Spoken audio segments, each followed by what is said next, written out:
Para saudara-saudariku yang terkasih, Shalom. Selamat berjumpa lagi bersama saya, Romo Julius Sudarnoto, untuk mendiskusikan tentang luka batin, episode kedua.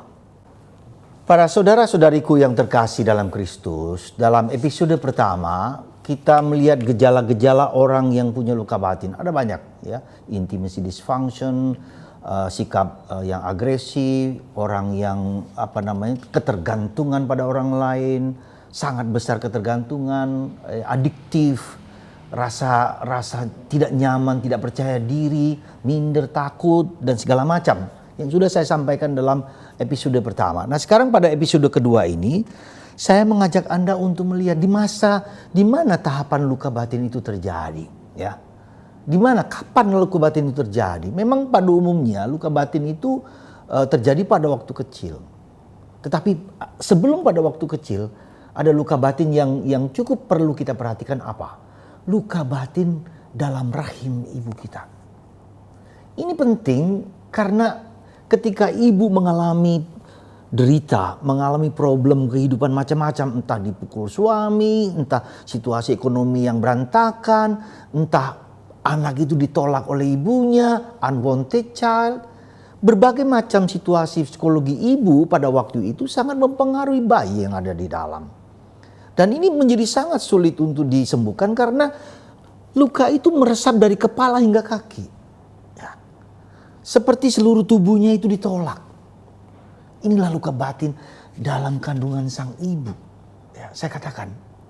Dan ini sulit, sekali lagi katakan, tapi tidak apa-apa. Sesulit apapun nanti kita bisa sembuhkan. Jadi kita lihat, kita perhatikan, maka mungkin ada baiknya ketika ibu Anda masih hidup, mungkin tanya dulu sebentar kepada ibu. Bu, pada waktu ibu mengandung saya, apa yang terjadi dalam situasi keluarga? Mungkin ibu ketakutan, mungkin ibu kecemasan, mungkin ibu sakit minum obat begitu banyak sehingga mempengaruhi bayi. Jadi situasi ibu sangat berpengaruh kepada situasi bayi yang ada di dalam, dan itu berpengaruh kepada kita. Nah, pada tahap kedua adalah tahap masa bayi pada umur sampai 2 tahun. Ya. Apa yang terjadi di sana juga? Mungkin anak itu katakanlah diasuh oleh pembantu. Ya. Bapak ibu kurang menyentuh, kurang memeluk, kurang merangkul. Pembantu saja yang semua diserahkan. Mungkin juga pada waktu itu pembantu mungkin kurang ajar atau apa, kalau nangis lalu dikasih obat tidur seperti apa dan seterusnya. Jadi umur-umur yang sekian ini, umur 2 tahun, tahap yang rentan. Si ibu, si anak itu butuh pelukan dari bapak ibunya. Dipeluk, dirangkul. Nah, ketika tidak mengalami seperti itu, si anak pasti tubuhnya itu ada kekurangan gitu loh. Ada semacam kerinduan untuk disapa, dipeluk. Bahkan mungkin ketika sang ibu katakanlah memeluk dengan kasar, misalnya kata harus pergi, harus minum susu, tiba-tiba dengan ibu susu asinya dia harus pergi, aku pergi pak. Nah, itu anak itu sangat sensitif dengan perasaan seperti itu, sehingga seolah-olah anak itu ditolak. Jadi umur 2 tahun, coba perhatikan apakah di masa seperti ini, masa kanak-kanak, ya umur 2 tahun sampai 3 tahun.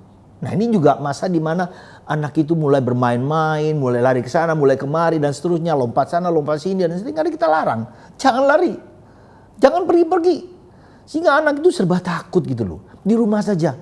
Ya. Sehingga, nah itulah sebabnya seringkali orang itu tidak kreatif karena sejak kecil dilarang oleh ibunya, bapak ibunya untuk pergi keluar, tinggal di rumah, kamu asih adikmu. Nah, di sini saat umur sekian juga bisa jadi apa? Ketika anak masih umur butuh perhatian dari ibu, datanglah adiknya yang baru. Nah, maka perhatian ibu kepada kandungannya, si anak kurang mendapat perhatian. Bahkan ketika anak itu lahir, si anak seperti menolak kalau kita tidak persiapkan dengan baik. Ini yang disebut dengan sibling rivalry, persaingan antara saudara dan saudari, sehingga perhatian ibu teralih, ya, tidak lagi kepada anak pertama tapi anak yang kedua. Itu masa kanak-kanak, masa bermain juga. Ya, ketika anak bermain, dia disuruh kerja untuk mengasuh adiknya, untuk melakukan A, melakukan B, pekerjaan-pekerjaan yang sebetulnya tidak layak dilakukan. Maka penting sekali anak itu sekolah PAUD, karena disitulah dia bermain, bukan banyak belajar bahasa Mandarin, kayak bahasa Inggris, udah nggak usah belajar, biar dia bermain, maka kreativitas akan muncul di sana. Permainan jenis apa saja banyak. Tidak perlu mahal-mahal. Katakanlah tembok kita itu, ya tembok kita itu kasih kertas begitu. Nanti biar dia coret begitu. Nanti kan kertasnya dibuang, tambah lagi gitu kan. Nah ini, jadi masa di mana anak bermain itu diberi kesempatan. Tentu saja kita tidak vulgar, tidak seenaknya. Tapi suruh rapikan lagi kalau sudah bermain dan seterusnya. Kemudian masa sekolah. Nah ini masa sekolah juga penuh ketakutan. Coba lihat ketika anak mulai sekolah ke sekolah itu. Dia takut sekali. Bapak ibunya dia lihat. Bapaknya ibunya sedang pergi nanti bapak ibuku kayak apa. Nah itu trauma pertama kali. Penting di situ kan. Takut karena dia berhadapan dengan teman-temannya yang mungkin lebih galak, lebih pintar, lebih cantik, lebih apa. Dia lihat dirinya sendiri dan seterusnya. Ada bajunya lebih bagus dan seterusnya. Pengalaman-pengalaman seperti itu, pengalaman sekolah ya. Rasa ingin tahunya mulai bicara, fantasinya juga mulai muncul. Dia lihat mobil, papa, mobil itu warna merah, warna hijau, warna kuning. Lihat itu beraneka ragam warna. Lah kita bilang, diam, jangan tanya, jangan begitu, biarkan. Anak itu mempunyai fantasi-fantasi yang luar biasa yang harus kita lihat. Bahkan kita mulai memantik. Kamu lihat apa nak? Kalau B itu apa? Kalau D itu mana? Kalau merek mobil itu loh, A itu mana? Itu dilatih sehingga anak itu punya gagasan. Nanti suatu saat dibilang, papa aku kalau udah besar ingin memiliki mobil Mercedes atau Ferrari atau apa dan seterusnya. Jadi anak itu dilatih untuk, nah itu seringkali rasa bermain kita diabaikan oleh masa sekolah kita juga begitu. Ya kalau kita tidak bisa mengerjakan matematika, apa yang terjadi? Kita marahi gitu. Atau anak dapat nilai 80 dengan bangganya lapor kepada bapak ibunya bilang, 80, harus 100 dong. Itu juga menyakitkan hati anak loh, jangan lupa. Lalu juga misalnya kita bandingkan anak kita dengan tetangga. Lihat tetangga kita itu.